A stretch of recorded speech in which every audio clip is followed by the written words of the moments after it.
Hello everyone, and good morning! Welcome to the 2019 Teach English Now virtual conference. This is our first virtual conference, but it is our third conference overall, so we're very excited to see some familiar faces, and of course, we're delighted to have some new faces as well. We have an exciting schedule for you today, a lot of presentations to get to, and I have the privilege of beginning with a keynote presentation myself. So with no further ado, let me begin.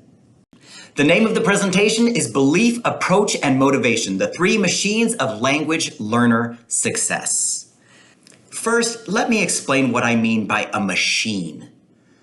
In physical science, they refer to 6 very simple machines that do work for people. In other words, they make things easier. Now, you might not think of these as machines, but a machine's job in general is to share the amount of work it takes for you to accomplish a task. So something like an inclined plane can help you because it does work for you. In that sense, it's a machine. It makes your life easier. If you've ever had to put a box into a truck, having a ramp, very useful. If you've ever had to pick up a stone, well, using a lever is very useful. And of course, you can see all of these are very useful machines. In language learning, I want to talk about this concept of a machine. In other words, and let me define it this way, in language learning, it's a fundamental principle that will boost your brain's ability to remember, maintain, and use a language, and in many contexts. In other words, what I'm suggesting is that there are machines, ways of thinking, principles that will make your life easier, both as an instructor and as a learner of language. Of course, the English language and any language you choose to learn. So I'm going to go ahead and, of course, I'm doing metaphors today, but I'm going to describe these principles in terms of 3 metaphors: scholar, explorer, and friend. Now, one of the first things I like to tell my teachers and my students is that it is important to be brain positive, which I relate to in metaphor form as a scholar. You must be a scholar. Now, what I mean in particular is that it is important to have a correct understanding of how the brain works in order to take advantage of language learning. A lot of my learners, especially adults, say something like this: "I'm too old." That's not what the science says. That's not what research says.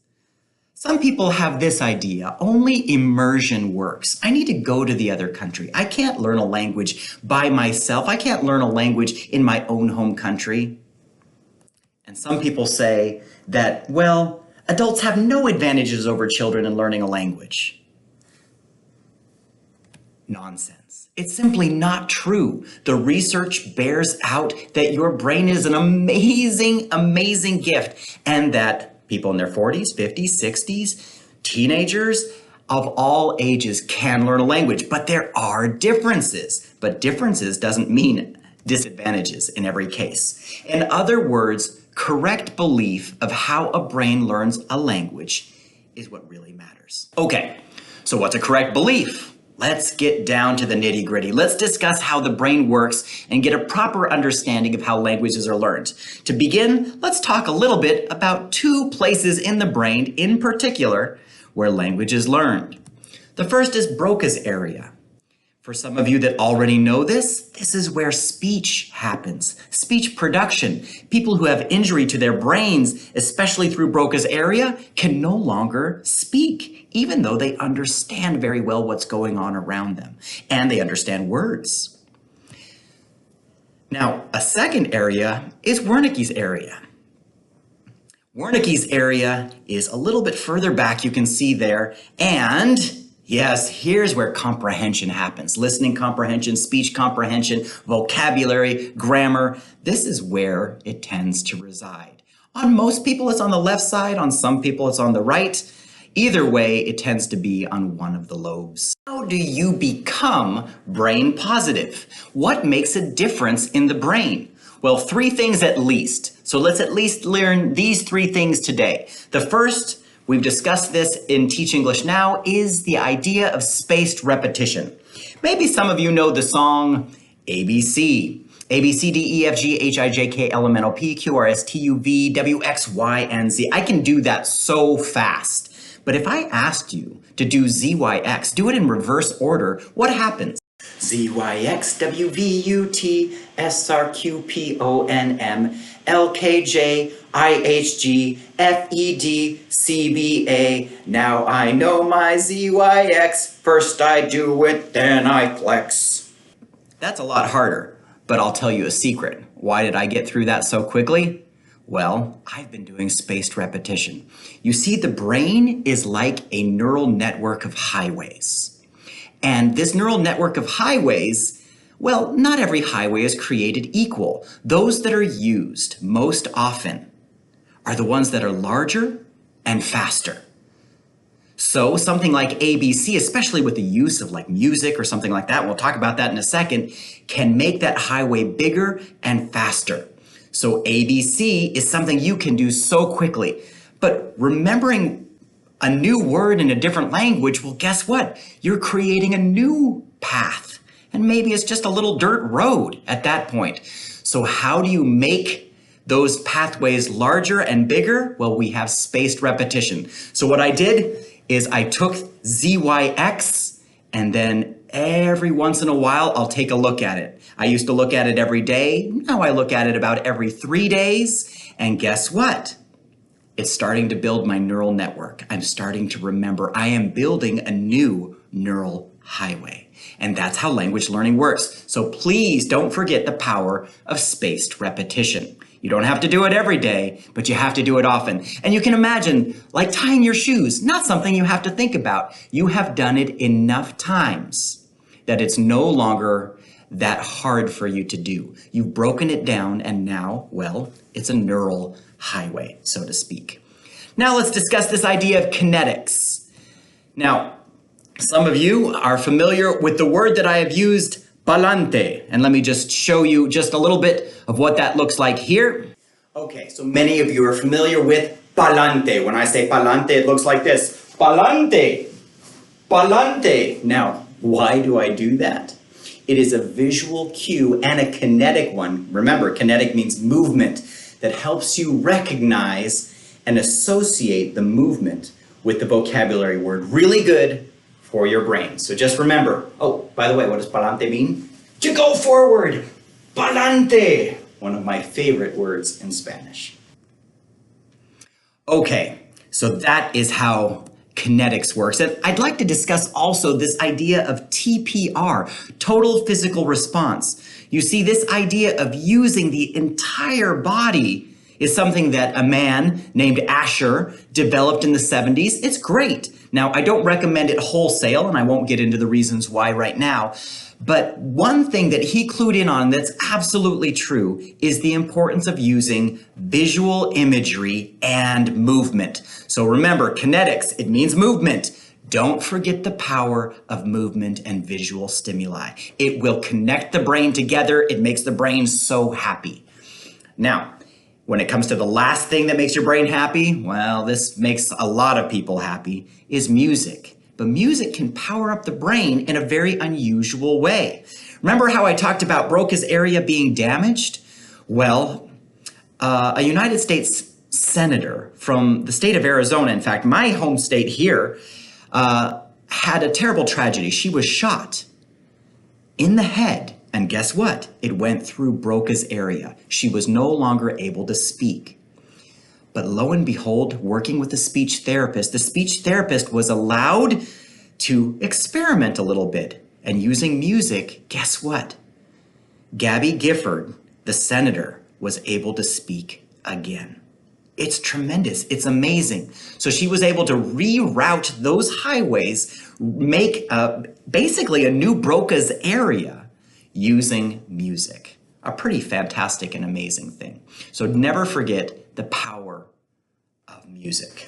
You know, most people, adults, their Broca's area is already formed. So we call it a high rent district for adults, right? You can't really move in there. A new language simply gets shut out. Now with kids, it's pretty amazing. The Broca's area, if they're learning 2 or 3 languages, it kind of accepts all of them. It's pretty terrific.